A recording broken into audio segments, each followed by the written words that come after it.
आपका next topic है laws of exponents for real numbers.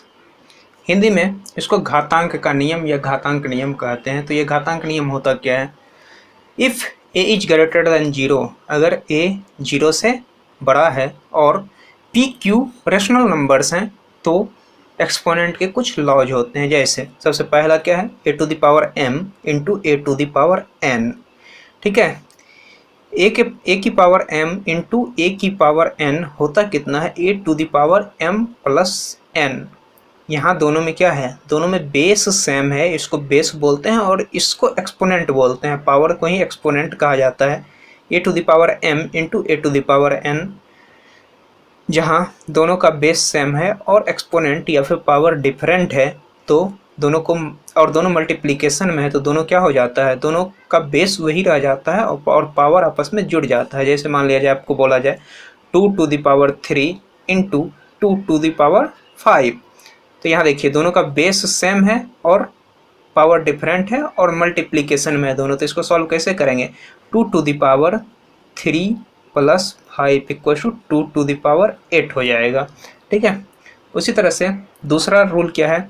A to the power m whole to the power n, तो दोनों power आपस में multiply हो जाते हैं। मान लिया जाए अगर कहीं आपको 2 to the power 3 whole to the power 2 दिया हुआ रहे तो इसको आप क्या लिखेंगे? 2 to the power 3 into 2, that is 2 to the power 6। अगला रूल है a to the power m upon a to the power n. A to the power m को a to the power n से अगर आप divide कर रहे हैं, दोनों का बेस सेम है, दोनों का बेस ए ही है और एक्सपोनेंट दोनों का अलग अलग है और दोनों डिवीजन में है, तो क्या हो जाएगा? पावर घट जाएगा। मान लिया जाए आपको कहीं 3 to the power 8 upon 3 to the power 2 लिख के दे दिया जाए, तो इसको कैसे सॉल्व करेंगे? दोनों का बेस सेम है, ठीक है, और दोनों डिवीजन में है, दोनों को डिवाइड करना है, तो क्या हो जाएगा? 3 to the power 8 minus 2 that is 3 to the power 6। उसके बाद नेक्स्ट प्रॉपर्टी है आपका, नेक्स्ट प्रॉपर्टी है a to the power m into b to the power m. यहाँ देखिए, यहाँ बेस दोनों का डिफरेंट है लेकिन पावर दोनों का सेम है। यहाँ भी पावर एम है, यहाँ भी पावर एन है, तो इसमें क्या हो जाता है? आपस में बेस मल्टीप्लाई हो जाते हैं और पावर वही रह जाता है। मान लिया जाए कहीं आपको 2 to the power 3 into 3 to the power 3 दे दिया जाए, तो आप इसको क्या लिखोगे? इसको आप लिख सकते हैं 2 into 3 to the power 3 that is 6 to the power 3। क्यों? क्योंकि दोनों का पावर सेम है, बेस डिफरेंट है, तो बेस मल्टीप्लाई हो जाएगा और पावर वही रह जाएगा। उसके बाद एक और प्रॉपर्टी होता है a to the power m upon b to the power m. यहाँ भी आपको पावर क्या दिख रहे हैं? पावर सेम है और बेस डिफरेंट है, तो आप क्या कर सकते हैं? दोनों को एक साथ लिख सकते हैं, मतलब a upon b to the power m लिखा जा सकता है। मान लीजिए कहीं आपको मिल जाए 2 to the power 3 upon 3 to the power 3, तो इस चीज़ को आप इस तरह से भी लिख सकते हैं 2/3 टू द पावर 3। ठीक है, ये चीज़ और ये चीज़ दोनों इक्विवेलेंट होता है, दोनों इक्वल होता है। फिर आपका एक रूल और होता है a to the power 0 equals to 1, जहाँ ए कोई भी नॉन जीरो रियल नंबर है। जीरो के अलावा ए के प्लेस पे कुछ भी हो सकता है और उसका पावर अगर 0 हो तो उसका वैल्यू हमेशा और हमेशा 1 ही होता है। मान लिया जाए अगर कहीं आपको 2 टू द पावर 0 का वैल्यू कोई पूछ दे तो आप क्या बताएंगे? 2 to the power 0 equals to 1 ही होता है। किसी भी रियल नंबर का पावर अगर आपको 0 दिखे तो उसका वैल्यू हमेशा और हमेशा 1 होता है। सिर्फ ए का वैल्यू क्या होना चाहिए? 0 नहीं होना चाहिए, क्योंकि 0 टू द पावर 0 ये इनडिटरमिनेट होता है, इनडिटरमिनेट होता है, इसको डिटरमाइन नहीं किया जा सकता है। इसके बारे में डिटेल में 11th क्लास में कैलकुलस में पढ़ेंगे। ठीक है, बाकी 0 के अलावा कुछ भी रहे आपको, मान लिया जाए 3/2 टू द पावर अगर आपको 0 पूछ दिया जाए तो इसका भी आंसर 1 हो जाएगा। -3 टू द पावर 0 कितना होगा? 1 होगा। किसी भी रियल नंबर पे अगर आपको पावर 0 दिखे तो उसका वैल्यू हमेशा 1 होता है, सिर्फ वो 0 नहीं होना चाहिए। उसके बाद a to the power -n equals to 1 upon a to the power n होता है। मान लिया 2 टू द पावर -2 अगर कहीं आपको लिखा हुआ मिले तो आप उसको easily 1 upon 2 to the power 2 लिख सकते हैं। कहीं 81 टू द पावर कहीं -3 लिखा हुआ मिल जाए तो इसको easily 1 upon 81 to the power 3 कुछ भी लिख सकते हैं, ठीक है। उसके बाद इतना कुछ जान लेने के बाद आपको कुछ चीज़ें याद भी रखनी होंगी, जिससे आपका कैलकुलेशन इजी हो जाएगा, क्वेश्चन बनाने में ज़्यादा टाइम नहीं लगेगा। सबसे पहले तो 2 टू द पावर 1 से लेके 2 टू द पावर 10 क्या होता है, सबका वैल्यू अगर आप याद रखते हैं तो कैलकुलेशन इजी हो जाएगा, जल्दी आसानी से आप कर लेंगे। अगर ये वैल्यू याद नहीं भी रहता है फिर भी क्वेश्चन होगा, लेकिन अगर याद रहता है तो क्वेश्चन सेकंड में हो जाएगा, कुछ ही सेकंड लगेंगे और आपका क्वेश्चन सॉल्व हो जाएगा। तो 2 टू द पावर 1 2 होता है, 2 टू द पावर 2 4 होता है, 2 टू द पावर 3 8 होता है। आप इसको याद कर सकते हैं, यहाँ टेबल बना हुआ है, ठीक है। उसी तरह से 3 का भी कुछ पावर आप याद रखेंगे। 3 टू द पावर 1 3 होगा, 3 टू द पावर 2 9 होगा, 3 टू द पावर 3 27 होगा, 3 टू द पावर 4 81 होगा, 3 टू द पावर 5 243 होगा। इस चीज़ का यूज हम लोग क्वेश्चन को सॉल्व करने में करेंगे। अगर कहीं आपको 243 लिखा हुआ मिल जाए तो उसको आप डायरेक्ट 3 टू द पावर 5 लिख सकते हैं। अगर आपको ये वैल्यू याद नहीं है तो फिर इसका प्राइम फैक्टर आपको करना पड़ेगा, जिसमें कि आपको टाइम लगेगा। उसी तरह से कहीं मान लिया जाए आपको किसी क्वेश्चन में 32 लिखा हुआ मिल जाए तो 32 को आप इजीली 2 टू द पावर 5 लिख सकते हैं, क्योंकि आपको याद है। अदरवाइज फिर क्या करेंगे, 32 का प्राइम फैक्टर करेंगे तो आना तो 2 टू द पावर 5 ही है, लेकिन उसमें आपका टाइम थोड़ा ज़्यादा लगेगा। उसी तरह से 5 का भी कुछ पावर आप लोग याद कर लेंगे। 5 टू द पावर 1 5 होता है, 5 टू द पावर 2 25 होता है, या फिर 5 का स्क्वायर 25 होता है, 5 का cube 125, 5 to the power 4 625, 5 to the power 5 3125। तो ये सब कुछ वैल्यू आप लोग याद रखेंगे। उसके अलावा 1 से लेकर 20 तक सबका स्क्वायर अगर आप याद रख लेते हैं तो बहुत सारा क्वेश्चन में ये आपको हेल्प करेगा। जैसे 1 का स्क्वायर 1 होता है, पता है, 2 का स्क्वायर 4, तो ये सारा आप याद कर लेंगे एक बार, अच्छा रहेगा। उसके अलावा 1 से लेकर 10 तक का क्यूब भी अगर आप याद कर लेते हैं तो आपको कैलकुलेशन में इजी, मतलब आसान हो जाएगा आपका कैलकुलेशन। मान लिया जाए कहीं आपको 27 लिखा हुआ दिखे तो आपको अगर याद है कि 3 का क्यूब ही 27 होता है तो वहाँ 27 को आप आसानी से 3 टू द पावर 3 लिख सकते हैं। इसलिए ये सारा वैल्यू याद रहना चाहिए, बेहतर रहेगा। अब हम लोग एनसीईआरटी का एग्जाम्पल करेंगे। एग्जाम्पल नंबर 21 है, बोला है सिंप्लीफाई। ये जो 4 क्वेश्चन दिए गए हैं इसको सिंप्लीफाई करना है। तो पहला क्वेश्चन में क्या बोला है, 2 to the power 2/3 into 2 to the power 1/3। यहाँ आप क्या देख रहे हैं, ये और ये दोनों मल्टीप्लिकेशन में है, दोनों का बेस सेम है, दोनों का बेस 2 ही है और पावर डिफरेंट है। तो मल्टीप्लिकेशन में क्या हो जाता है, पावर जुट जाता है, बेस वही रहता है। तो इसको क्या लिखेंगे, 2 टू द पावर 2/3 प्लस 1/3। जब इसको सॉल्व करेंगे तो कितना आएगा, 2 टू द पावर एलसीएम 3 और 3 का 3 ही हो जाएगा, 2 प्लस 1। तो 2 to the power 3/3, 2 to the power 3/3, 3 को 3 से डिवाइड करेंगे 1 आएगा, 2 टू द पावर 1 कितना हो जाएगा, 2 ही होगा, ठीक है। दूसरा क्वेश्चन है 3 to the power 1/5 whole to the power 4। मैंने आपको क्या बताया था, a to the power m whole to the power n अगर रहता है कहीं तो उसको a to the power mn लिखा जाता है। तो इस चीज़ को आप क्या लिख सकते हैं, 3 to the power 1/5 into 4। Power क्या हो जाते हैं, आपस में मल्टीप्लाई हो जाते हैं। 3 टू द पावर 1/5 इंटू 4 कितना हो जाएगा, 4/5 हो गया क्वेश्चन, ठीक है। उसके बाद एग्जाम्पल नंबर 21 का तीसरा पार्ट है। इसमें बोला है 7 to the power 1/5 divided by 7 to the power 1/3। देखिए क्या कुछ यहाँ आपको दिख रहा होगा, दोनों का क्या है, दोनों का बेस सेम है, पावर डिफरेंट है और डिवीजन में है। तो क्या हो जाता है, मैंने आपको क्या बताया था, a to the power m upon a to the power n, a to the power m minus n हो जाता है, मतलब पावर दोनों घट जाता है आपस में। तो इसको क्या लिखेंगे, 7 to the power 1/5 minus 1/3, power subtract हो जाएंगे आपस में 7। इनको सॉल्व करेंगे तो एलसीएम कितना आएगा, 15 आएगा। 15 को 5 से डिवाइड करेंगे 3 आएगा, 3 को 1 से मल्टीप्लाई करेंगे 3 माइनस 5। तो 7 टू द पावर -2/15, यही हो जाएगा आपका आंसर, ठीक है। उसके बाद अगला क्वेश्चन क्या बोला है, ये देखिए आपको किस फॉर्म का दिख रहा है। मैंने आपको एक प्रॉपर्टी बताया था, a to the power m into b to the power m। देखिए दोनों का पावर सेम है, 1/5 और 1/5 ही है, लेकिन बेस दोनों का डिफरेंट है। तो मैंने क्या बताया था, बेस आपस में मल्टीप्लाई हो जाता है और पावर वही रह जाता है। तो यहाँ भी आप वही करेंगे, 13 × 17 बेस आपस में मल्टीप्लाई हो जाएंगे लेकिन पावर 1/5 ही रहेगा। इसको मल्टीप्लाई करेंगे तो कितना हो जाएगा, 17 3 जा 51, कैरी बचा 5, 17 और 5 कितना हो जाएगा 22। तो 221 आपका पावर कितना हो जाएगा 1/5 हो जाएगा।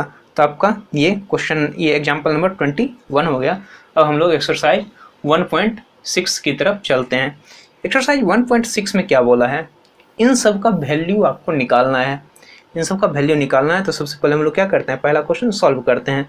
तो आपको पता होगा 60, पहला क्वेश्चन क्या है, 64 टू द पावर 1/2। तो 64 को आप क्या लिख सकते हैं, पहले तो ये सोचिए। 64 आपको पता होगा 64 क्या होता है, 8 का स्क्वायर होता है।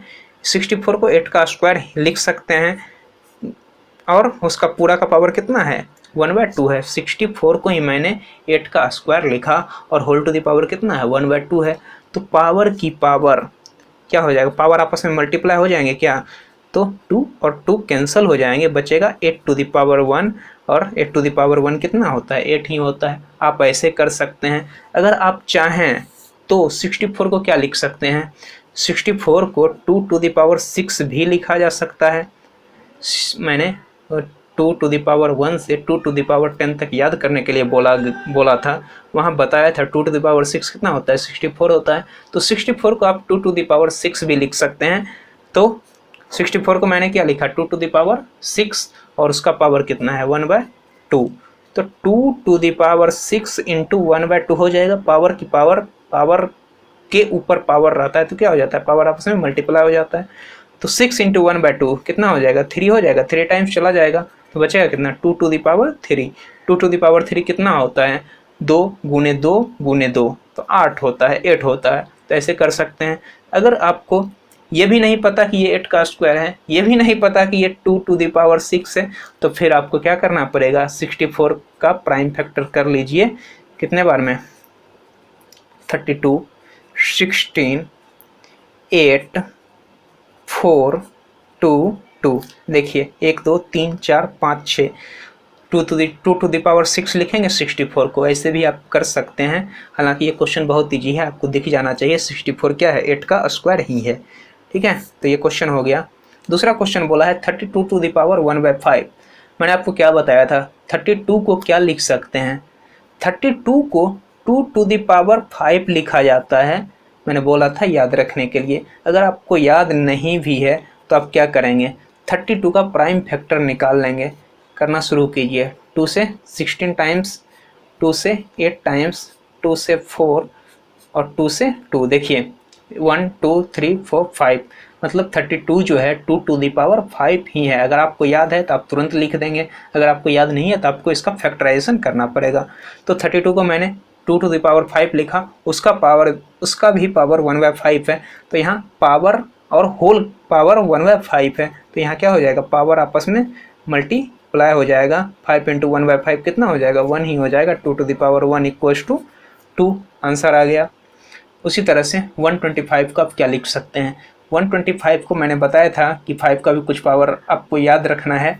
तो 125 क्या है 5 टू द पावर 3 है। अगर आपको याद नहीं है तो फिर क्या करेंगे 125 का फैक्टराइजेशन करेंगे।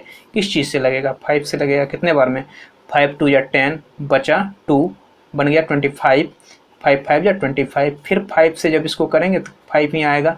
तो 125 को 5 into 5 into 5 that is 5 to the power 3 लिखा जा सकता है। अगर याद है आपको तो आप डायरेक्ट लिख सकते हैं, नहीं याद है तो आप उसका फैक्टराइजेशन कर सकते हैं।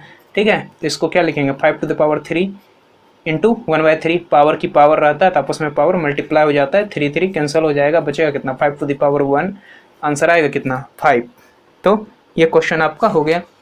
उसके बाद क्वेश्चन नंबर 2 में क्या बोला है 9 टू द पावर 3/2। 2 का पहला पार्ट है 9 टू द पावर 3/2, इसका वैल्यू निकालना है। तो 9 को आप क्या लिखेंगे, 9 को ये क्या है 9 तो 3 के स्क्वायर को ही 9 बोलते हैं, 3 इंटू 3 9 होता है।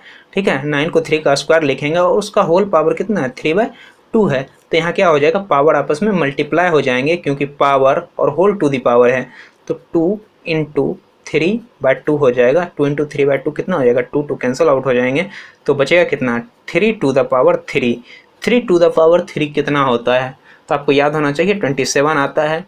ठीक है, अगर नहीं याद है तो क्या करेंगे, 3 टू द पावर 3 का मतलब कुछ नहीं होता, 3 इंटू 3 इंटू 3, 3 को 3 टाइम्स आपस में मल्टीप्लाई कर दीजिए, जब मल्टीप्लाई करेंगे 27 ही आएगा। तो ये हो गया।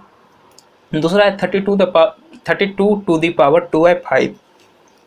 32 को आप क्या लिखेंगे, 2 टू द पावर 5 ही तो लिखेंगे। मैंने अभी तुरंत इससे पहले वाले क्वेश्चन में बताया है, नहीं आपको डायरेक्ट याद है तो आप इसका फैक्टराइजेशन कर सकते हैं, 2 टू द पावर 5 ही आएगा। और उसका होल पावर कितना है, 2/5, 2/5 है।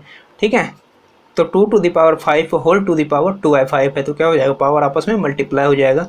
2 to the power 5 into 2/5, 5 cancel हो जाएंगे, बचेगा कितना, 2 टू द पावर 2।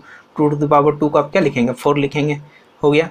अब 16 को क्या लिख सकते हैं, 16 को दो चीज़ लिखा जा सकता है, या तो 4 का स्क्वायर लिखा जा सकता है क्योंकि 4 इंटू 4 16 होता है, या फिर इसको 2 टू द पावर 4 भी लिखा जा सकता है, आप कुछ भी लिख सकते हैं। तो हम लोग क्या करते हैं, 16 को 2 टू द पावर 4 लिखते हैं। 16 का जब आप फैक्टराइजेशन करेंगे, प्राइम फैक्टर निकालेंगे, तो 2 टू द पावर 4 ही आएगा। उसका होल पावर कितना है, 3/4, तो 2 टू द पावर 4 इंटू 3/4 हो जाएगा। 4 कैंसिल हो जाएंगे, तो बचेगा कितना, 2 to the power 3। 2 to the power 3 कितना होता है, 8 होता है। गलती से भी इसको 6 नहीं लिखिएगा, क्योंकि 2 टू द पावर 3 का मतलब होता है 2 को आपस में 3 टाइम्स मल्टीप्लाई करें। 2 को 3 से मल्टीप्लाई नहीं कर देना है, 2 को 3 टाइम्स 2 से ही मल्टीप्लाई करना है, तो 8 ही आ जाएगा। ठीक है, उसके बाद अगला क्वेश्चन क्या है, 125 टू द पावर -1/3। तो इसको क्या लिखेंगे, 125 क्या है, अभी तुरंत इससे पहले वाले क्वेश्चन में मैंने बताया था 125 5 टू द पावर 3 है, और उसका होल पावर कितना है, -1/3। तो इस चीज़ को आप क्या लिखेंगे, 5 to the power 3 into -1/3, power आपस में मल्टीप्लाई हो जाएंगे, तो 3 कैंसिल आउट हो जाएंगे, बचेगा कितना, 5 to the power -1। 5 to the power -1 को आप क्या लिख सकते हैं, मैंने क्या बताया था, 8 टू द पावर -n कहीं हो लिखा हुआ, अगर पावर माइनस में हो तो उसको 1/8 टू द पावर n लिखा जा सकता है। ठीक है, तो अगर 5 टू द पावर -1 है तो इसको 1/5 टू द पावर 1 लिख सकते हैं, इस रूल के, इस लॉ के हिसाब से। तो 1/5 टू द पावर 1 कितना होता है, 5 ही होता है, तो इसका आंसर कितना हो जाएगा, 1/5 हो जाएगा। ये क्वेश्चन भी आपका हो गया। उसके बाद क्वेश्चन नंबर 3 में बोला है सिंप्लीफाई करने के लिए, ऐसा क्वेश्चन मैंने एग्जांपल में करवा रखा है, तो इसको हम लोग क्या करते हैं, जल्दी जल्दी से कर लेते हैं। यहाँ दोनों का बेस सेम है, पावर डिफरेंट है और दोनों मल्टीप्लिकेशन में है, तो क्या हो जाएगा, पावर आपस में ऐड हो जाएंगे। 2 टू द पावर 2/3 प्लस 1/5, यही लिखेंगे ना इसको, तो 2 एलसीएम कितना हो जाएगा, 15 हो जाएगा, एलसीएम 15 हो जाएगा। 15 को 3 से डिवाइड करेंगे 5 आएगा, 5 को 2 से मल्टीप्लाई करेंगे 10 आएगा, प्लस 15 को 5 से डिवाइड करेंगे 3 आएगा, 3 को 1 से मल्टीप्लाई करेंगे 3 ही रहेगा, तो 2 टू द पावर 13/15 आंसर आ जाएगा। तो ये क्वेश्चन आपका हो गया। दूसरा क्या बोला है, 1/3 to the power 3 whole to the power 7, इसको आप क्या लिख सकते हैं, मैंने अभी आपको एक प्रॉपर्टी बताया था, क्या प्रॉपर्टी बताया था, A/B का पावर अगर m कहीं आपको लिखा हुआ मिले तो उसको A to the power m/B to the power m लिखा जा सकता है। पावर डिस्ट्रीब्यूट आप कर सकते हैं, यहाँ भी आपको 1/3 टू द पावर 3 का होल पावर 7 लिखा हुआ है, तो आप इसको क्या लिख सकते हैं, 1 to the power 7/3 to the power 3 जो है उसका भी पावर 7।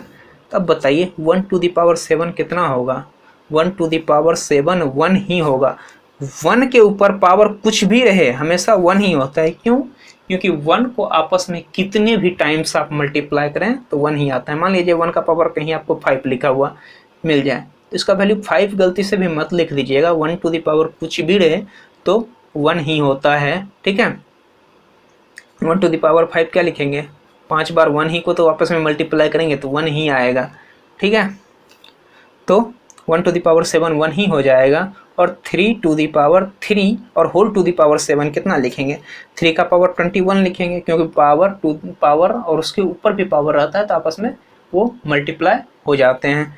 तो 1/3⁻21 इसी चीज़ को आप 3⁻⁻21 भी लिख सकते हैं। तो आंसर कितना आ गया आपका 3⁻⁻21। आंसर यहाँ भी छोड़ सकते हैं, कोई दिक्कत नहीं है, लेकिन मैंने आपको एक प्रॉपर्टी क्या बताया है, a⁻n कहीं लिखा हुआ रहे तो उसको 1/a⁻n लिख सकते हैं। उसी तरह से कहीं 1/a⁻n लिखा हुआ रहे तो उसको ये चीज़ आप लिख सकते हैं a⁻n। इसीलिए 1/3⁻21 था तो उसको मैंने 3⁻⁻21 लिख दिया। ठीक है, उसके बाद ये तीसरा क्वेश्चन, दोनों क्या है, डिवीजन में है।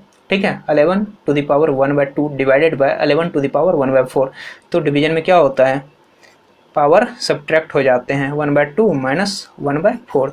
जब इसको आप घटाएंगे तो कितना आएगा, 4 LCM लीजिएगा, 2 माइनस 1, 11⁻1/4। यही हो गया आपका आंसर।